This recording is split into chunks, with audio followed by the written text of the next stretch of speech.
Hello guys, magluluto tayo ng penny pasta with white sauce.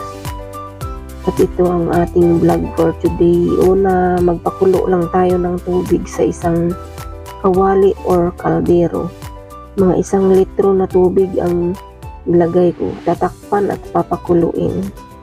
Pag gumulo na, naglagay na ako ng asin at ilagay na ang pasta at ilulutuin sa mga 8 minutes, depende sa kung ilang minutes ang nakalagay sa box ng pasta.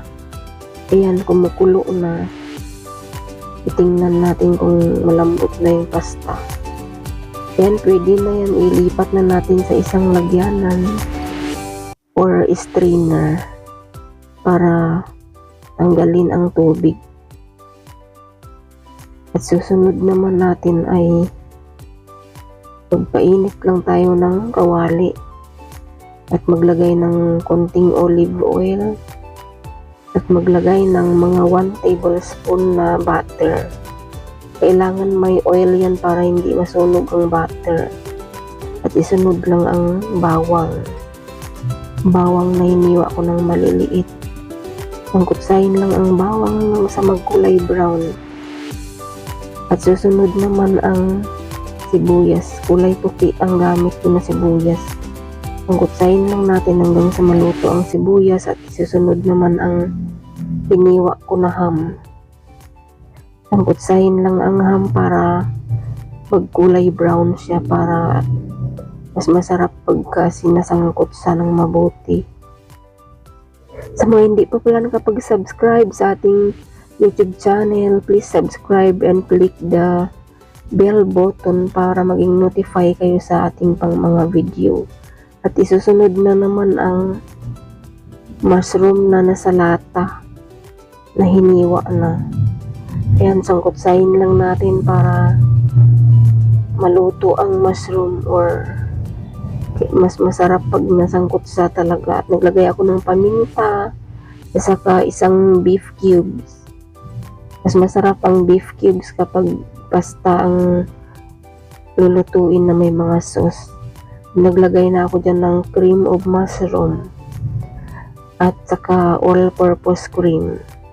Masarap kasi yung cream of mushroom pagka limbawa mga white sauce na pasta, mga carbonara, basta mga ganyan ang gamit ko dyan lagi is cream of mushroom. Malinamnam at iba yung ano niya compare sa all-purpose cream lang ang gamitin.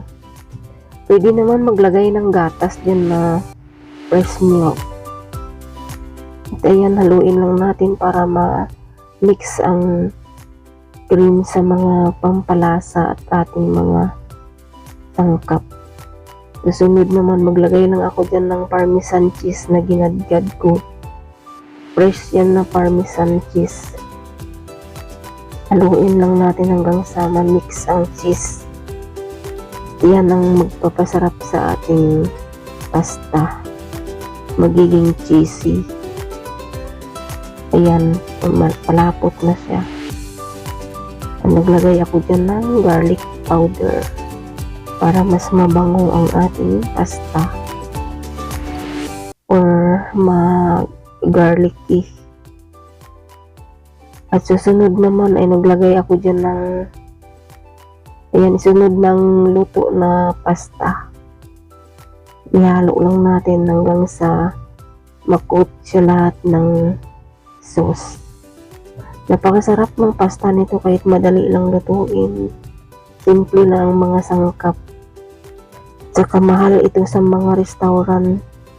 Mga bawat isang order, mga pumapatak na yan sa mga 300 to 400. Yan guys ang ating vlog for today. Magdagdag tayo ng kaunting asin kung kinakailangan. Depende sa pampalasa natin. Medyo natabangan ako kaya naglagay ako dyan ng kaunting asin.